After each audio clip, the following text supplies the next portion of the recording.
Welcome back to the Robert Timmons Show, everyone. Today we have a powerful guest, a former NFL football player for the Indianapolis Colts. He is a motivational speaker, a keynote speaker, a business and youth speaker, a business coach, and the author of the book, The Winning Edge. Welcome to the show, Sean Harper. How you Hey, doing? thank you. I'm doing good. I'm here in kind of, a little bit chilly in Columbus, Ohio, but things are working well. I'm blessed. How are you doing? Oh, well, it's a little warmer down in my area, the southern part of Texas here, but Ooh. I don't miss the snow. I had 4 decades of that up in Canada, and I am Oh done. my gosh. What southern part of Texas are you in? I'm just north of Houston. Yeah, I know Houston. I know that area very, very well. Awesome. Good stuff. Good food too, by the way. Jeez, Lord. There is a lot of good food here. Yeah, I'll have to admit yeah. that. It's great But food. hey, let's get right into it. Yeah, let's do it. Let's You do it. got some incredible stuff out there, and I want to find out, what's a bit of your childhood that how it pre-framed you to get into the NFL. I think a lot of kids are wondering that all the time. How do I get there? But sometimes there's things that happen that may push you that direction. Okay. Well, I'm just sipping on my coffee. That's why. But you know what? I was probably unlike about 90% of all NFL athletes. There was nothing in me that validated the dream. There was nothing around me that validated the dream that was in me. It was just like, all I had was just crazy dream, right? Of one day playing professional football. I wasn't honorable mention all conference. Okay, I barely started, and it's just so many, odds and obstacles, and insurmountable things like 4 to 5 documented learning disabilities, being kicked out of school because of disciplinary issues, leaving high school with a 1.62 cumulative GPA, stuttering my entire life. When I tell you I was at the bottom of the bottom of the barrel, that was me. But yet I had this nagging notion of one day playing professional sports. And you know what? I don't know where it came from, but it was just there. And, you know, I had to go off to a junior college, a 2 year college in Iowa, Mason City, Iowa. And that's where the transformation began to happen. And so I used the word like transformation because although there was nothing on the outside that validated the dream that was inside, the dream was still in me. In other words, the DNA of the butterfly is in the caterpillar. You just can't see it. And so if you get caught up in what you see, and if you get caught up with other people's expectations of yourself, and when you allow people's thoughts and opinions to become your reality, oftentimes you will be encapsulated. You never allow people to create your world because they'll always create it too small. And Nice. when I begin to make that shift, so you know what, I'm gonna stop focusing on what they're seeing. I'm gonna focus on what I see and what I want to do and where I want to go and what is in me. I moved out of creation and I moved into something much more powerful, and that's manifestation. There's a big difference between the two. And one you kind of build, and the other one you allow it to be built through you. And this is where I'm going, the NFL. And you know what?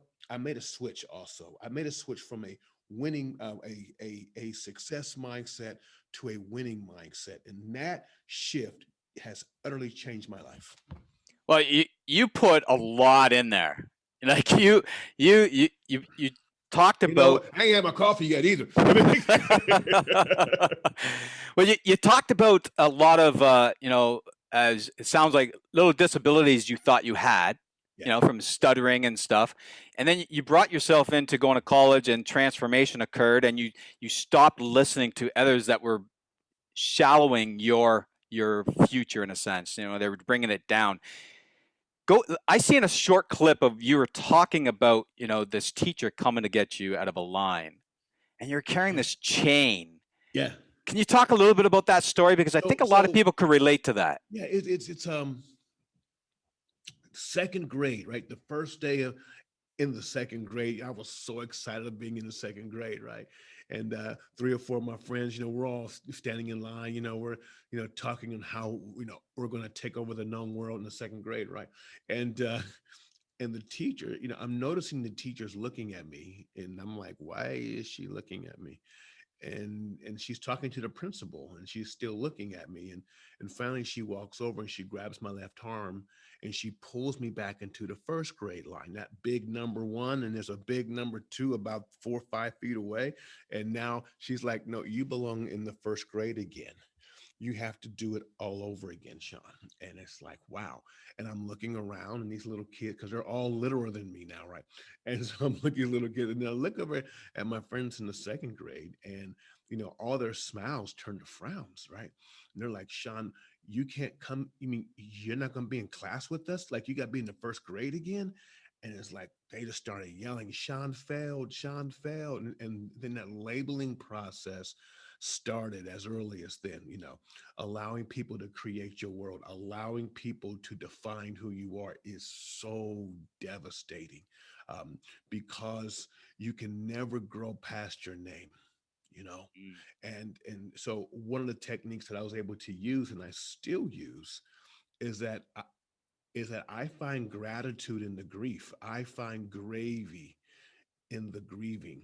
Um, um, and so one of the things that I do, and I encourage my audience to do, or your audience to do, I'm sorry, is that you you you take your struggles and then you reframe them, you rename them, and then you find and you extract gratitude from that. Something like, well, had I not repeated the first grade, I would not have met all the wonderful friends that I've met my entire life. I probably wouldn't have developed fast enough to play collegiate football. My son right now, he was a senior a couple years back, and had he went to a Division I school to play football right out of high school, I don't know if he would have been ready. He would have needed an actual red shirt year, because he is a slow developer like I was, and so I had to repeat the first grade, and so I needed that extra year, and then I had to go somewhere else. Then I was red shirted. I need two or three more years to develop into what I was able to produce on the field, and so being able to go back and look at situations and rebrand and reframe is so important. Last example, my mom encouraged me basically in a roundabout way. She's like, Sean, you're not disabled, you're uniquely enabled. And that's very big because Hmm. people love to throw titles, you're ADHD, you're all of those are hindrances. And if you get stuck on labels, if you get stuck on that, you can't grow past your name. But when you begin to say, you know what, I have strength and I have weaknesses. So how do I use this ADHD in my favor? I can multitask with the best of them. And how do I cover my weaknesses? I just hire an extra assistant. So there it is. You Boom. repurpose it. Yeah. Yeah. No, what I liked is, how you talked about when that teacher pulled you into that next line.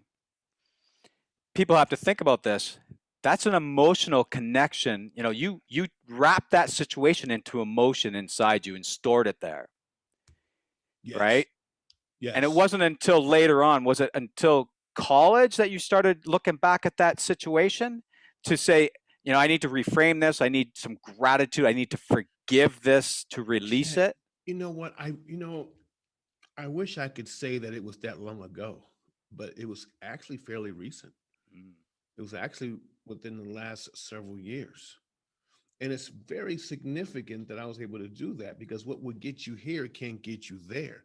And what I mean by that is that, you can be fighting against that, trying to prove the world wrong. And, you're still fighting against failure. But sooner or later, it's like gravity, it will begin to pull on you.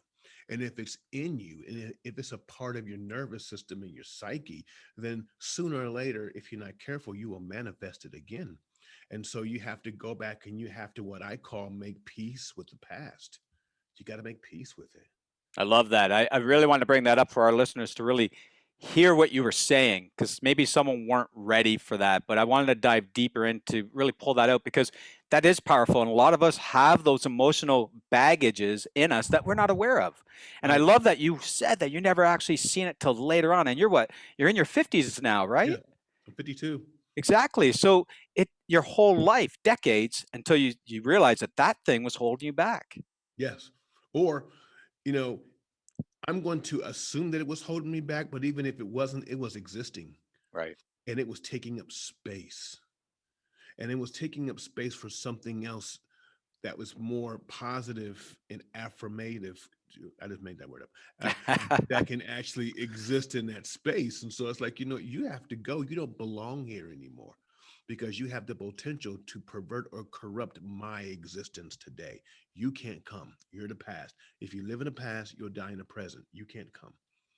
Beautiful, beautiful. You're saying a lot of great things today when we haven't even had you on very long. I love it. I love it, Sean. It's the Now let coffee. the coffee's kicking in. Well, let's get into your book, The Winning Edge. Man. You know, that title itself is very powerful, and I want everybody to know that it's offered on your website for free. You It know, is. absolutely. And tell us in your book, what are the 8 principles that will ignite the born winner within someone? So if I could, before I talk about the principles, which I'll probably elaborate on maybe one or two, because I don't want to like spoil alert here. But Sounds good. yeah, it, I was faced with a situation where I realized that, you know what, I can't win. I'm at the junior college the first year. I'm not stepping on the field. I'm not starting. I'm not getting no, press. I'm carrying the blocking dummies for all the starters, and I'm taking dirt and put it on my pants to act like I played, right? But it's like I can't win. I mean, there is no way that I'll be successful. Let me change that. I said, but I can win. So there I am. Again, I'm reframing my life, right? I can win. I'm created to win. And once I said the word win, that actually begins to connect with you mentally, physiologically. It begins to connect with the essence of who you are.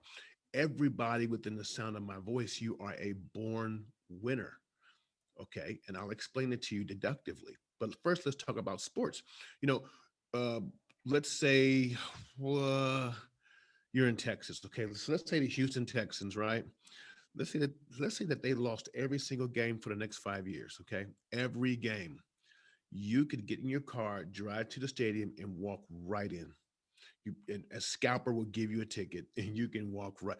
There's no one in the stands. Mm. Now, is it that they hate? Is it that they hate the Texans? No, but they can identify with losing. Now, let's just say that they've won every single game for the next 5 years. You could not get a seat. That place will be sold out. All of a sudden, all these Texan fans will come out of nowhere. Like you see Texas shirts and Texan hats and billboards. And what happens? Because we identify with winning. This is why we love to gamble, because we love to win. It's not to make more money. There are billionaires in back rooms and casinos. They love to win. It's that dopamine rush. Mm. Okay, and the kids playing video games is that dopamine rush. You're one out of every single person listening to me. You're one out of 2 or 3 million sperm cells to fertilize the egg. Okay, that's it. You won. It's a part of your DNA. And so when I was able to tap into that, I begin to, for lack of a better word or phrase, I begin to MacGyver life, right? And so I begin to look at life differently, and I begin to pull strategies and tactics that a successful mindset would never look at, because they reframed it. Your win, they call it success, and then they tell you what you have to do to become successful. But when you have a winning mindset, you don't look at goals, you look at strategies and tactics. And so the things that I talk about are are the laws, or the spiritual laws. You can never break spiritual. If you break a spiritual law, the law will break you, right? Mm. So I Wow. talk about investing in yourself, investing in the. I talk about the law of 212, where water boils at 212 degrees and it's just water at 211. I talk about capacity, which is a law that you will always grow in the proportion of your environment, which is this is why I love doing podcasts, because I don't know who I'm talking to. Like I'm talking to somebody, I could be talking to somebody in Siberia right now, You right? could. It's unlimited capacity, so these are the laws and the concepts, techniques, and strategies I've used to circumvent the success gaming cycle. It's I love unlimited how you're and it's using the free. science into Yeah. that aspect. And it's true. Gas will take in the shape of the container that it is put into. Yep. What if you open up that container? It's, Then it's it's limitless. limitless. Absolutely. Great. You know, you've been doing this for a long time, I can tell. You've been really speaking this. You know, how long have you been speaking, Sean? You know, I, I tell you what, I've been speaking in about 20, 25 years, but it's a difference between speaking on a stage and speaking into a microphone looking at a camera. I'm gonna tell you that right now. Okay, this whole um, COVID thing has just totally changed my life, and now I think I'm starting to like it a bit now because I could like speak to larger audiences. But yeah, it was challenging at first, but just keep fighting, keep winning. Yeah, pivot, Oh transform, yeah, oh manifest. yeah, oh yeah, easy. Absolutely. I love everything that you're putting out right now. It's just so in tune to, you know, the direction that I want this podcast to go, Awesome. to empower others, which Yeah. you're definitely bringing out stuff to lift people up, to give them tools into their toolbox. Um, yeah, let's get into how you know, teach people how to activate the dream within them. Right. So in order for you to activate the dream that's in you, the first thing you have to do is that you have to crack the shell. That's the hardest thing. And you have to crack your shell. And your shell is your subconscious. Your shell is that psychological barrier that you have around you right now, as that is defining your limitations, that is, telling you what you can and can't do, who can you and who can you not be. Think about it when you're maybe second grade and third grade, when you're like, I want to be an astronaut. Okay, I was done. I want to be you know I want to be super I want to be a NASCAR driver. I want to be in the NFL. When I do school assemblies, right? And I ask these kids, like these first and second graders, what are you gonna do? The hands go up everywhere. I'm gonna be a nurse. I'm gonna be this. I mean, they're just so unrestricted. I That's asked the awesome. same I asked the same school, kids in the sixth, seventh, and eighth grade, what do you want to be? And no one raises their hand. What happened within 5 years? Life happens to them and it begins to constrict. And that really is the hidden meaning behind the chains that we talked about earlier. And life begins to constrict and it begins to break and chip away at their achievement ideology and it begins to remold and to reshape, and says, this is what you can do and this is what you can't do. And it is just so sad to me. I mean, even, and I can speak to this, even like if I have a chance to speak to a lot of inner city youth, and I'm asking them about their dreams, and 80% of them is sports. I'm like, okay, so what happened to the doctor? What happened to the lawyer? Was what they see on TV, and it's been projected upon them that this is your only outlet. Okay, and I'm like, wow, that to me is a tragedy. So life begins to break that and to attack the dream. And so because parts of our society has no vested interest in you achieving your dream. Most of parts of our society is based off of production. That's Right. success. You produce. That's why when you're 62, it's time for you to retire because you can no longer be productive. Okay. But a winner, the winning teaches you how to reproduce, not just to produce, but to reproduce of who you are into other people. So you have to crack that to say, I'm here for a reason, I'm here for a season, I'm here to win, and there's nothing that's going to stop me for allowing the dream to come forth. Number two is that aspects of you have to die. When you drop a seed into the ground, the seed dies. And when it dies, it breaks open. So you have to die to a lot of things. And you have to create habits and tactics and strategies to allow the seed and the dream to come forth. There's a sacrifice. Everyone has the call, but a lot of people don't want to pay the cost. I It love has that. to die. It has to die in order for it to grow and to not only to produce, as I mentioned earlier, to reproduce. I love that. I never heard that analogy of the seed dying in Yeah. order to grow. Mhm. But what you brought in my mind over a lifetime, I felt the changes, the transformation, the manifestation, and I felt the old me dying Yes. as I'm growing into this new person that I'm becoming. Yes. And that's exactly what your seat just did to me. It reminded me that whenever I felt that fear, that chest anxiety, Mm. anxiousness, I always said to myself, it's just the past me dying right now. Yes. Beautiful. Thank you for that. That's awesome. That's awesome. But I also want to talk. I'm an artist. Um, I'm a painter of millionaires who end up being speakers like yourself too, who bring value. But the in the art world, I want to get into that. You're talking about the students, the children, and how there's a change in their mindset of, from imagination and dreaming and creative and endless to all of a sudden black and white, right? Like where, there's no gray anymore. There's no, you Right. know, reach for something different and be different. Color in the lines, not outside the lines. That's how it starts right there. Right. Right. No, absolutely. And I think a lot of people when they get into personal development, they're getting back into coloring outside the lines in a sense. They're starting to learn that they imagination is your whole life, not just your child, youth. Yeah.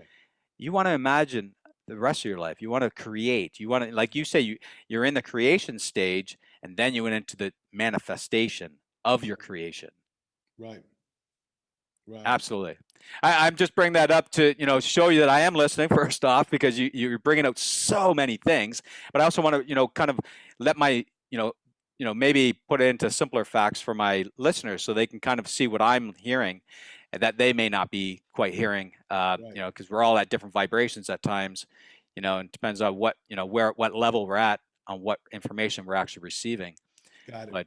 But absolutely, I love that. I love that, and that's my whole key is to really get people to think about imagining again, to get in that creative state.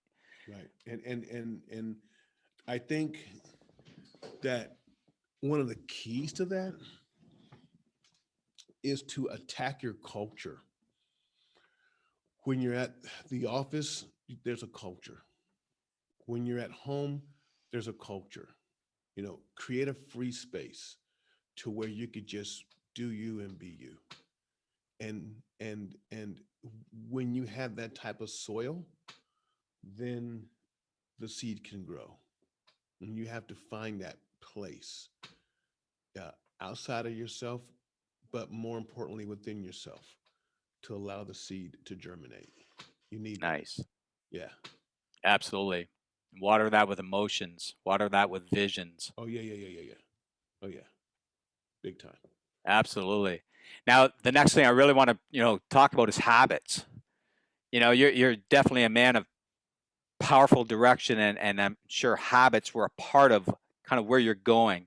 And you talk about elite level athlete habits, for win in business and life. What habits can you share today that someone can actually start thinking about and see if they would work within their life in their business that they can take on? Oh, well, it starts honestly, which is something in like I hate to talk about this because I haven't mastered it, and that's just my ego, right? Because I still have an ego, like, uh, but you know, actually, it starts the night before, right? And you begin to map out your day, and you begin to see the next day. Then, of course, you get your clothes out, but getting up at that 5 o'clock and at 5 a.m. get up. There's something about 5 a.m. and it's not just it's a good morning or it's the start of the morning. There's something spiritual about 5 a.m. Okay, and so getting up at 5 a.m. in the morning and jump starting your day, force starting your day, getting out the bed, making your bed to get that first shot of that, excitement, dopamine rush. I accomplished something today. Pray. I pray and I pray. And I tell you what, meditation and prayer to be able to clear your mind, clear your emotions, make peace with things, Mm. to align yourself up and to extract information from the celestial. I mean, I don't want to get like super deep on you, but everything that is already is, right?